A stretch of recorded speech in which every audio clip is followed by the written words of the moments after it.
Sologne, on appelle la Malnou vit seule, dans une petite maison forestière à l'écart de tous. Elle a toute la nature pour elle. Son terrain de jeu, son garde-manger, son théâtre magnifique et sa bienveillante pharmacie. Elle court les chemins en toute saison, avant que de disparaître dans un sous-bois pour y quérir, en dépit des interdits multiples, champignons, herbes, baies et plantes comestibles. Elle n'envisage pas de fréquenter un médecin ou même un supermarché. Sa vie au grand air n'est pas l'unique explication de son incroyable vitalité. Irène reçoit souvent des visites discrètes. Elle qui est affublée de tous les maux du bourg, qu'on prétend sorcière quand on est en société, mais qu'on ne manque jamais de consulter quand le médecin s'avère impuissant à soulager les maux. Elle reboute, passe le feu, ôte les verrues, fait disparaître un polichinelle indésirable. Elle fournit encore en poissons et en champignons, en petits gibiers et surtout en plantes médicinales des visiteurs discrets. Mais ceci ne doit jamais sortir de sa demeure. La dame n'est pas dupe. Elle sait ce qu'on murmure derrière son dos. C'est d'ailleurs pourquoi elle évite le village, se passe aisément du superflu et obtient l'essentiel contre les menus services qu'elle rend à des concitoyens si peu charitables. En un autre temps, au plus profond d'une Sologne des légendes, elle aurait tâté du bûcher pour asseoir l'autorité de monsieur le curé. Aujourd'hui, il n'y a plus rien à craindre des flammes de l'enfer. La crise des vocations, tout autant que l'évolution des consciences, ont repoussé cette pratique détestable. Tant la Malnou n'est pas dupe, un rien pourrait favoriser le retour de l'Inquisition ou d'une autre forme d'intolérance. Elle sent d'ailleurs, elle qui vit loin des nouvelles de ce monde, monter dans les esprits les peurs, les frayeurs, les rejets d'une autre époque. Elle ne s'est jamais sentie autant jugée, montrée du doigt et salie par des propos haineux. Sa différence, qui il y a peu la laissait simplement à l'écart de la communauté villageoise, devient désormais un crime. Une menace sournoise pour l'ensemble de ces gens si prompts à chercher le diable dans la dissemblance. Les visites sont moins nombreuses. Les quémandeurs viennent désormais en catimini, entourent leur passage d'un mystère opaque, choisissant les horaires les plus incongrus pour éviter de croiser quelqu'un. Même lorsqu'ils sont chez elles, ils murmurent leurs requêtes. Sûr, plus exactement, craignant sans doute que les murs de la masure disposent d'oreilles indiscrètes. Dame Irène a dû renoncer à préparer ses onguents, ses potions et ses cueillettes dans ces petits récipients qu'elle fabriquait elle-même en tissu, en osier ou bien en poterie d'argile. Ces indices sont devenus des aveux, des signes indubitables d'une visite chez elle. Elle l'a compris quand elle s'est rendue compte que les visiteurs venaient avec un grand sac à dos dans lequel ils rangeaient bien vite ce qu'ils venaient chercher. Puis, s'en sauvant de chez elle, les braves gens se cachaient derrière un bosquet pour transférer les préparations dans des contenants en plastique. La Malnou découvrit souvent abandonnés dans un fossé ces petits récipients qu'elle avait fabriqués avec application.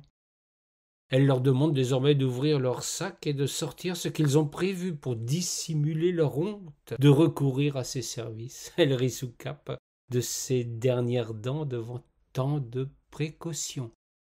Alors qu'à part le médecin du coin, tous sont venus un jour ou l'autre chez elle. Irène a compris que bientôt elle serait la pestiférée, que plus personne ne viendrait recourir à ses services, qui ont pourtant toujours satisfait les gens et soulagé les maux et les appétits. Elle s'interroge sur la fin de son existence. Comment subvenir à ses modestes besoins si elle ne dispose pas des compléments indispensables qu'elle gagnait ainsi? Elle en était là de ses inquiétudes, tournant dans sa tête toutes les possibilités pour sortir de cette terrible impasse quand un visiteur vint à elle en plein jour.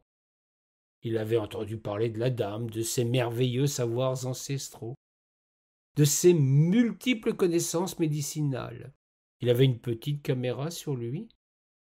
Il lui proposa de l'accompagner dans les bois durant ses récoltes et de filmer ses explications. La Malnou ne comprit pas l'usage qu'il voulait en faire.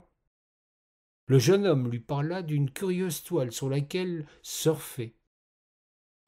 Elle le prit pour un illuminé, ce qui n'était pas pour lui déplaire. Elle céda à sa demande. Toutes les semaines, son nouvel ami lui rendait visite pour traiter d'un sujet particulier, une herbe, un champignon, un onguent. Elle s'amusait à jouer la maîtresse, elle qui n'avait guère fréquenté l'école. Elle ne perçut pas immédiatement le bouleversement qui sourdait. Au début, il ne se passa rien, les gens du bourg continuaient de l'éviter soigneusement. Puis, petit à petit, les visites reprirent, et cette fois avec des inconnus, des gens venus d'ailleurs. Puis, elle dut fixer les horaires, car il y avait bientôt un défilé incessant de quémandeurs. Des journalistes même arrivèrent à leur tour, et ce fut le début de la fin de la paix et de sa quiétude. La gentille Irène, à l'insu de son plein gré, était devenue une vedette, une sorte de mère Denis de la médecine naturelle. Plus moyen d'être tranquille, elle comprit alors que la réputation est une curieuse chose. Il suffit de passer sur un écran pour que tombent toutes les préventions, que le venin disparaisse des langues de vipère, que la notoriété supplante aisément la honte et l'opprobre. Elle ferma sa masure, se réfugia au secret d'une île plantée au milieu d'un grand étang. Elle n'en dit rien à personne, et surtout à celui qui l'avait exposée à la versatilité des gens. La Malnou poursuit ses cueillettes et ses préparations, qu'elle ne consent qu'à de rares habitants du bourg, ceux qui lui étaient toujours restés fidèles. Cette fois, l'indispensable discrétion n'est plus destinée à préserver ses visiteurs, mais la dame elle-même, lassée d'une notoriété factice et illusoire. Je serai fort et brave et vous prenant la main, léger pourtant grave, iront par les chemins, les longs chemins d'automne qui mènent au rond-point où les loups de Sologne